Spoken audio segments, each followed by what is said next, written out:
Alright, well, we have 17 and a half minutes of this to get through, but hey, let's look on the bright side. We have information going into this top 100 so guild to go into this and say, hey, this first tower absolutely does not have Holy Sack in it. So hey, let's go ahead and attack it with a Celine, who's going into two other units who are not going to have a higher attack stat than Rand, giving himself attack buff on turn 1. So we'll kill the Rand immediately on turn 1 as soon as he does his S2. Which, awesome. But then here, I kind of make a mistake and go for the barrier here because, like, hey, we're not going to kill the Death Dealer Ray, and now it's just going to straight up strip our stuff. And then he's going to do this, which then pushes up the Yufine, which then does this. Now, I did not notice that I did not have a debuff at this point because I thought I had Venom and all that other jazz, so I went for the Death Dealer Ray when I could have just gone for the S3 onto the Abyssal Yufine, and then we would have been 100% in the clear. Because right here, there could have been a counterattack, and then she could have attacked me and straight up killed me. But hey, whatever, no Holy Sack, let's just go into this sumbitch and just straight up destroy it.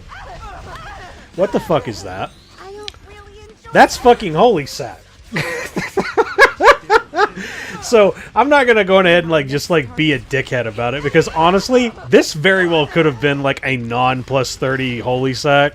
But hey, don't you hate it whenever you get information it turns out to be completely fucking wrong? So either way, now that we got through that first fight, cool, let's move on to the next one. So Navy Captain Landy, Apocalypse Ravi, and a Conqueror Lilias. Well hey, there's two units on the field who both happen to use Fighting Spirit, so let's just throw in Elvira. And then we also are going to be fighting into some, annoying as fuck Apocalypse Ravi Dark Cancer, which is basically going to be going into your Spirit Eye Celine. And there was only one opportunity where things could have really gone pear-shaped and really, really would have fucked us over. That being if the Conqueror Lilias decided to go ahead and provoke my Spirit Eye Celine, which I conveniently wasn't even remotely thinking about at this particular moment. I was just thinking, oh yeah, what can go ahead and counter all these shenanigans that could possibly happen? Like, hey, a Navy captain could go nuts and do this, and this is going to go into you, and all that other shit. And so then I was tunnel visioning into thinking of, oh yeah, just use Roana. And Shazam, we've already dealt with the Navy Captain Landy because Dust Devil is going absolutely fucking off. It straight up has been 2 turns right there, and 2 fucking units are dead. Going ahead and eat shit, crit resist. So now all we have left is Apocalypse Ravi. And this is, I believe my first time actually going into Apocalypse Ravi with the new buffed version of Elvira, where you straight up have the ability of, hey, Fighting Spirit don't work from the start, instead of having to have, immortality. And in that regard, I do have to say I like that change quite a bit.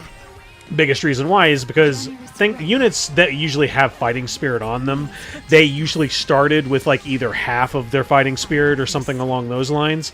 In this case, you start with fucking none. And with an Apocalypse Ravi with no Fighting Spirit, she can no longer CR push herself. She can't fucking heal herself every time you hit her. She can't heal herself whenever she attacks. She doesn't gain any Fighting Spirit when she attacks you. So it all really works out well.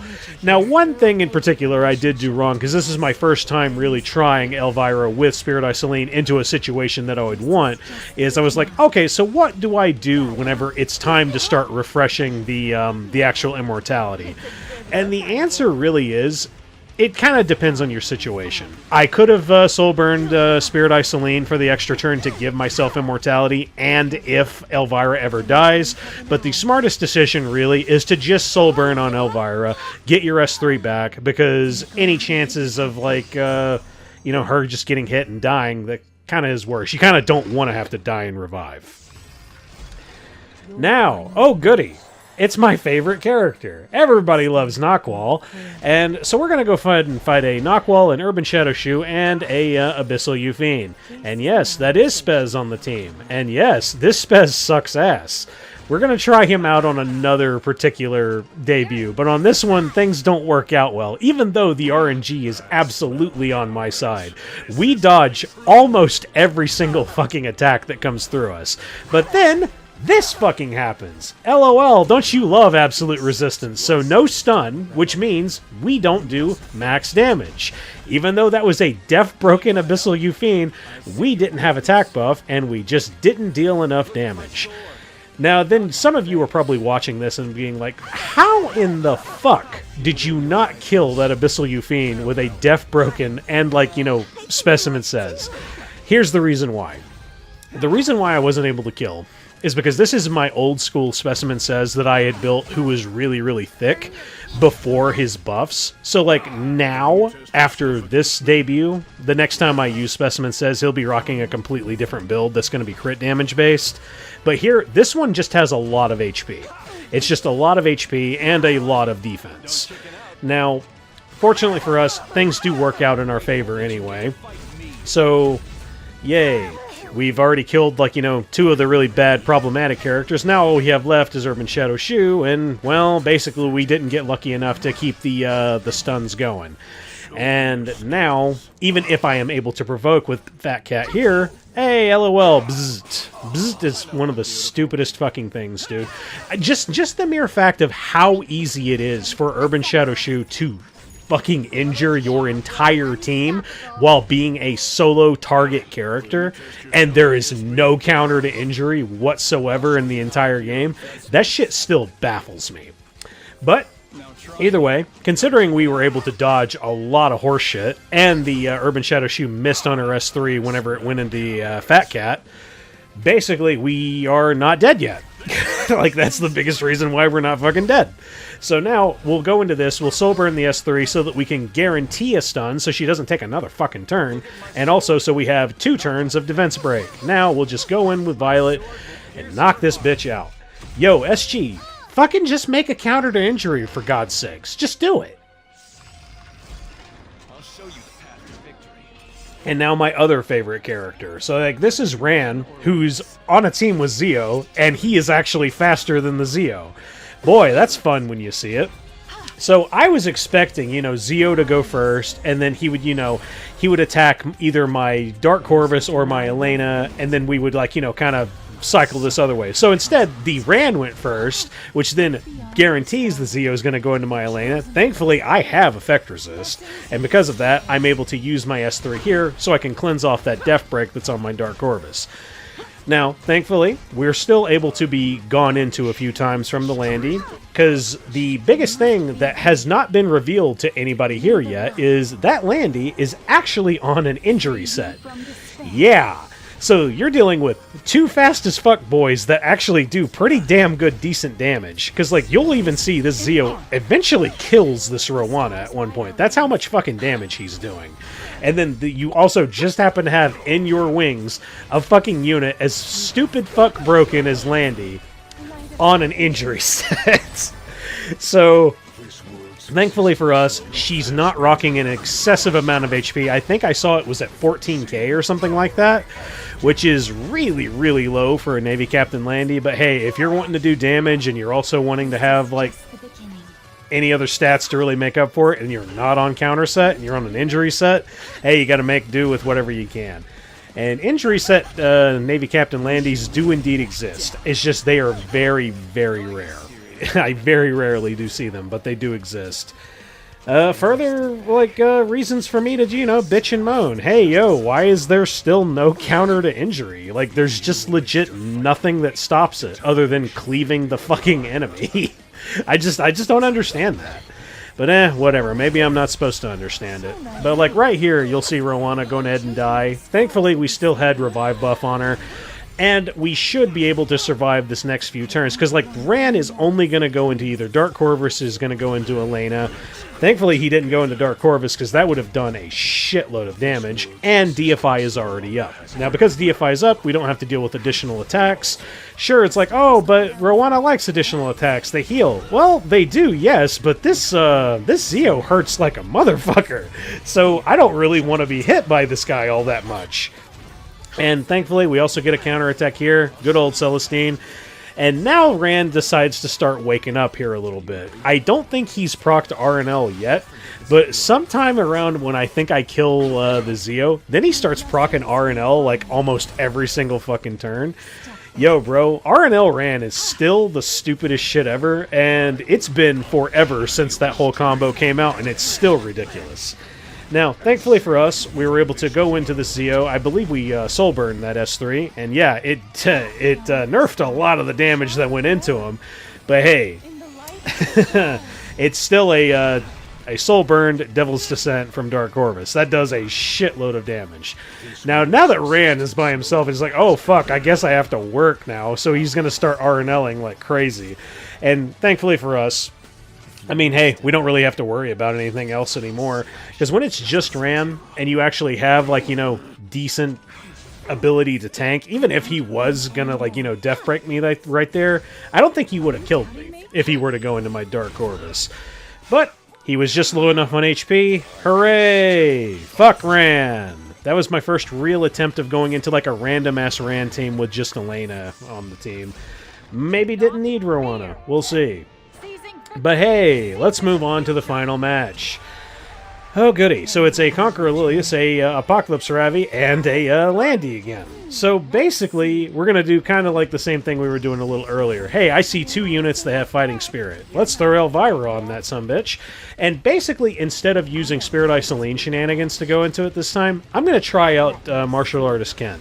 So I have Moon Bunny here with me, basically to prevent any and all of the complete, utter fucking bullshit that the Conqueror Lilias is going to do at the start. I went on ahead and hit into the Apocalypse Ravi with Elvira so I could kill her immediately.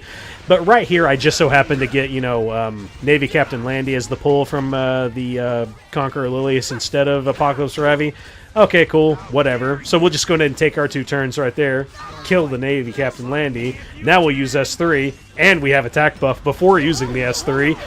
Wow, we didn't fucking kill that Apocalypse Ravi. I was actually very surprised by that, so bam, now it's over. Hoorah! Now, the only thing that kind of sucks about this is it does also kind of need souls if you at least want to make this somewhat quick, because if you're rocking a typical ML Ken now, you're probably rocking 0 crit, and you need to soul burn the S1 if you want to actually kill these units. Otherwise, you could be there for like a hot minute. Not really a big deal, it's just something you have to keep in mind.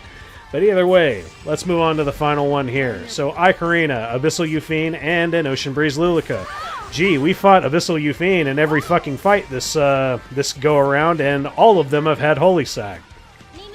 Do you want to bet that this one also has Holy Sack? So, one thing in particular, I probably actually didn't need to use that S3 on Shuna. The reason that I did was I was hoping I could actually, like, you know, put the ae-KARINA to sleep, put the Abyssal Yufine to sleep, and then we would have probably been okay in terms of, like, going through.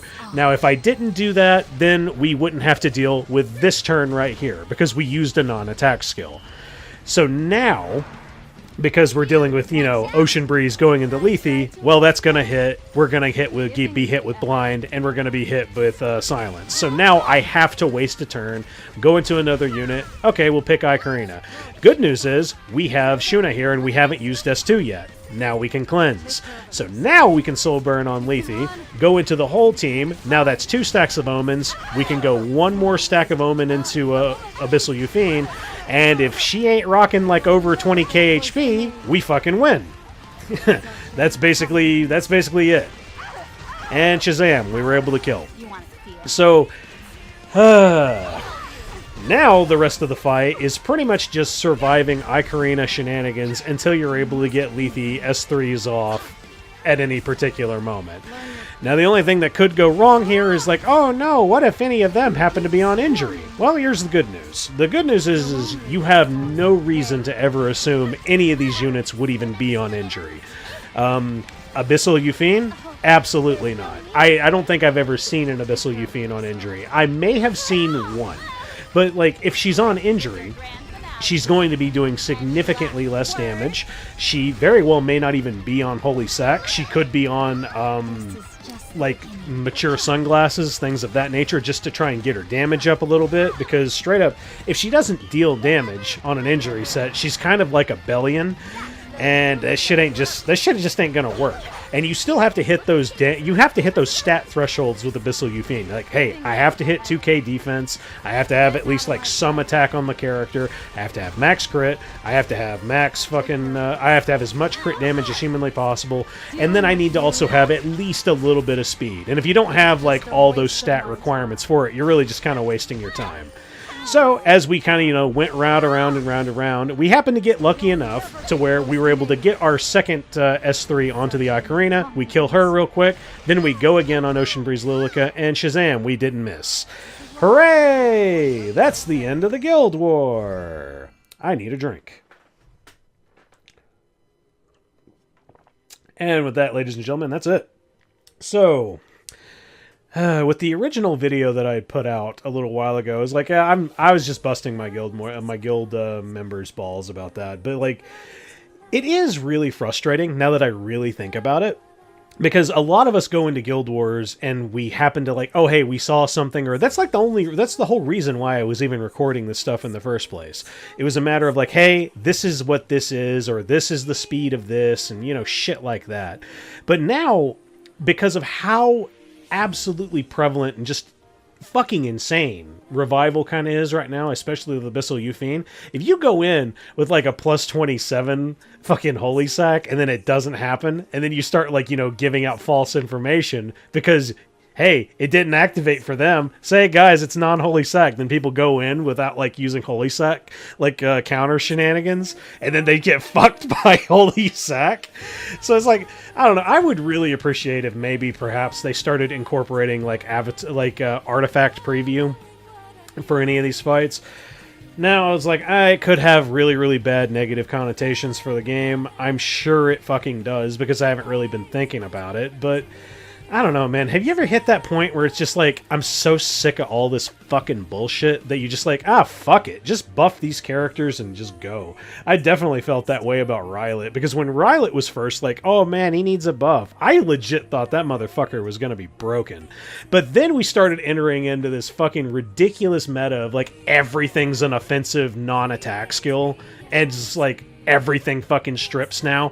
So much like annoying oppressive shit has accuracy. It's like, oh, Remnant Violet's garbage. Pretty much because of shit like that. But like, I don't know, man. I'm currently just rambling right now, but like, hey, I just kind of feel like we need to see some QOL for the actual like mechanics and base of the game, and not necessarily needing new characters. But either way, boys, if you like this video, go on ahead and hit a like. If you want to see more of my content, go on ahead and hit subscribe. Ooh, woo. Oh, where's the bell? Where's the bell?